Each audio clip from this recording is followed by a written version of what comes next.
Hi மக்களே, இந்த வீடியோவில் நம்ம சப்பு மோட்டரை பற்றி பார்க்க போகிறோம். இது மோட்ரு மேலே உள்ள பம்பை தனியாக கழட்டிட்டோம். இது மோட்டரோட பேக் சைடில் ஃபுல்லாக அலங்கி போட்டிருக்காங்க. அலங்கி டைப் எல்லாம், ஸ்க்ரூ டைப் எல்லாம், அந்த அலங்கியெல்லாம் ஒன்று ஒன்றா ரிமூவ் பண்ணிவிட்டு கழட்டிட்டோம். இது பம்பு மக்களே. இப்போ பம்பை கழட்டி உங்களுக்கு என்ன இருக்குதுன்னு அதில் நான் காட்ட போகிறேன். இது எதனாலன்னு பார்த்தீங்கன்னா, இதுலேருந்து தண்ணி ரொம்ப ஸ்லோவாக வந்தது. பேனலில் வந்து கெப்பாசிட்டர் எல்லாம் மாற்றிட்டோம். அப்படியும் தண்ணி ஃபாஸ்ட்டாக எடுக்கலை. சரி, நேராக கடைக்கு கொண்டு வந்து இப்போ பம்பு கழட்டுறோம். பம்பு கழட்டும் போது பார்த்தீங்கன்னா அதில் இன்புலர் செட்டிங்லாம் உங்களுக்கு வரும் பாருங்கள். அந்த இன்புலர் கழட்டும் போது நீங்கள் பார்த்து கழட்டுங்க. ஒன்ஸ் அதை நீங்கள் பிரிச்சிட்டிங்கன்னா ஃபிக்ஸ் பண்ணுறது கஷ்டம்.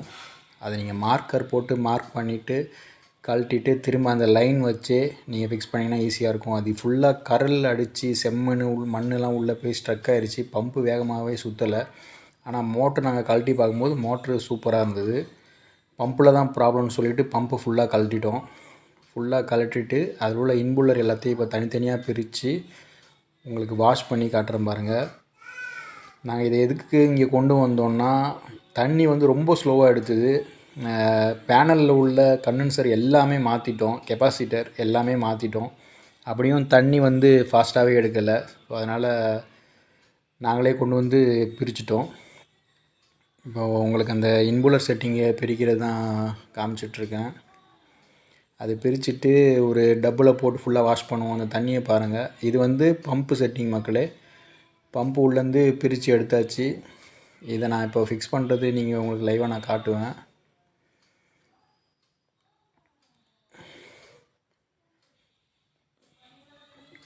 பார்த்தீங்கன்னா உங்களுக்கு தெரியும். இது நாங்கள் திரும்ப அசெம்பிள் பண்ணுற வீடியோ. இப்போ நம்ம இது இன்புல்லர் வந்து எல்லாத்தையும் கலட்டுறோம். அது பார்த்தீங்கன்னா ரவுண்டாக சின்ன சின்ன பாக்ஸாக இருக்கும். அதில் நீங்கள் ஒரு செட்டிங் மாற்றி போட்டாலும் அதை ஃபிக்ஸ் பண்ண முடியாது. அது ஃபுல்லாக மண் போய் அடைச்சி ஃபுல்லாக ஸ்ட்ரக் ஆகிடுச்சு மக்களே. அந்த வலை கட்டியிருந்தோம், இருந்தாலும் அந்த வலையை மீறியும் உள்ளே ஃபுல்லாக மண் எல்லாம் போயிடுச்சு. இந்த இன்புலர் செட்டிங்கை கழட்டுறது எல்லாமே ரொம்ப ஸ்ட்ரக் ஆகிருக்கிறதுனால கழட்டுறது கொஞ்சம் டிஃபிகல்ட்டாக தான் இருந்தது. கீழே வச்சு தட்டி அந்த நடுவில் ஒரு சென்டரில் ஒரு ஷாஃப்ட் வரும் மக்களே. அதை ஃபுல்லாக எடுத்ததுக்கப்புறம் அது தனித்தனியாக அவங்களுக்கு கலந்துரும். அது எல்லாத்தையும் பக்கெட்டில் போட்டு வாஷ் பண்ணதுக்கப்புறம் பாருங்கள், அந்த தண்ணியோட கலரே மாறிடுச்சு. அவ்வளோ மண் டஸ்ட்டு அதில் ஃபார்ம் ஆகிருந்தது. இது ஆஃப்டர் வாஷிங்க்கு அப்புறம் இதை நல்லா பளபளன்னு ஆக்கிட்டோம் மக்களே. இந்த ஷாஃப்ட்டு அதில் ஃபுல்லாக துரு பிடிச்சிருந்தது. அதெல்லாம் ஆசிட் போட்டு வந்து ஃபுல்லாக வாஷ் பண்ணிட்டோம். இப்போ நம்ம அந்த மோட்டரோட ஷாஃப்ட்டை நல்லா க்ரீஸ் போட்டு அதில் ஃபிக்ஸ் பண்ணுறோம். நீங்கள் இந்த வீடியோ பார்த்தீங்கன்னா உங்களுக்கு டீட்டெயிலாக புரியும். ஸோ இதுக்கு நம்ம பக்கத்தில் உள்ள கடைக்கு கொண்டு வந்தோம். ஸோ கூட நம்மளும் சேர்ந்து வேலை செஞ்சிட்டோம். இது ஆல்ரெடி நாங்கள் பிரிச்சுருக்கோம். அதனால் எங்களுக்கு கொஞ்சம் வேலை ஈஸியாகிருச்சு. ஆஃப்டர் இதை எல்லாத்தையும் ஃபிக்ஸ் பண்ணிவிட்டு திரும்ப நாங்கள் கலட்டின போருக்கே கொண்டு போய் மாட்டி உங்களுக்கு தண்ணி எப்படி எடுக்குதுன்னு காட்டுற மக்களே.